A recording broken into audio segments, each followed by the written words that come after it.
नमस्कार, प्रभा साक्षी पॉडकास्ट में आप सभी का स्वागत है। आज के इस पॉडकास्ट में बात करेंगे कि इंडोनेशिया के सुमात्रा में ज्वालामुखी घटना ने मचाई तबाही।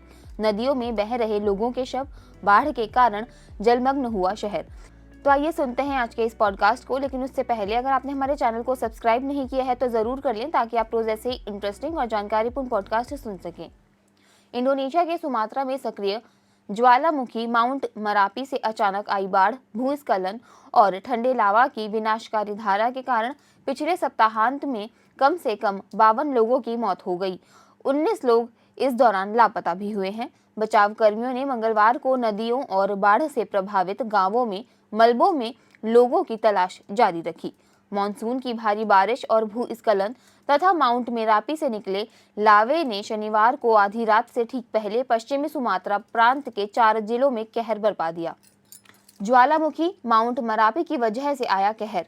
ठंडा लावा, जिसे जावानीज में लहार भी कहा जाता है, इसमें पानी और चट्टान के टुकड़ों का मिश्रण होता है जो ज्वालामुखी की ढलानों से तेजी से बहता है, नदी घाटियों में प्रवेश करता है और विस्तृत क्षेत्रों में फैल जाता है। इंडोनेशिया में आपदा प्रतिक्रिया एजेंसी ने परेशान करने वाली तस्वीरें और वीडियो साझा किए, जिनमें माउंट मरापी के पास सड़कें और खेत मोटी मिट्टी और राख से ढके हुए दिखाई दे रहे हैं। इंडिपेंडेंट की एक रिपोर्ट में कहा गया है कि यह ठंडा लावा सैकड़ों किलोमीटर प्रति घंटे की गति से बह सकता है और ज्वालामुखी से 60 किलोमीटर तक की दूरी तक पहुंच सकता है, जो इसके रास्ते में आने वाली किसी भी चीज के लिए एक महत्वपूर्ण खतरा पैदा करता है।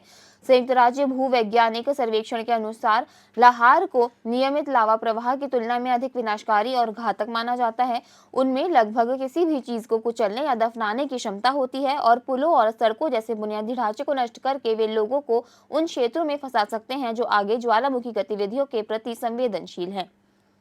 इंडोनेशिया अचानक आई बाढ़ से तबाही।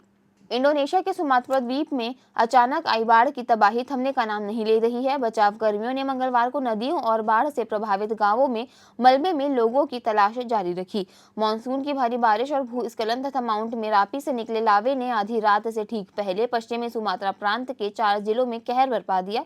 राष्ट्रीय आपदा प्रबंधन एजेंसी के प्रवक्ता अब्दुल मुहारी ने कहा कि बाढ़ में कई लोग और 79 मकान बह गए तथा कई घर और इमारतें जलमग्न हो गई हैं। कीचड़ और नदियों से शवों को निकाला जा रहा।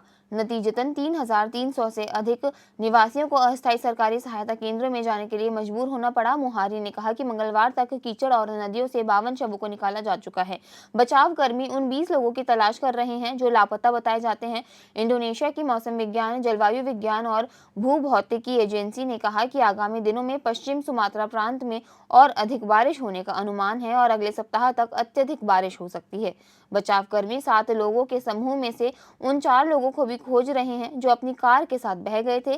प्रांतीय राजधानी पड़ांग में खोज और बचाव कार्यालय के प्रमुख अब्दुल मलिक ने कहा कि सोमवार को 3 अन्य शवों को बाहर निकाला गया।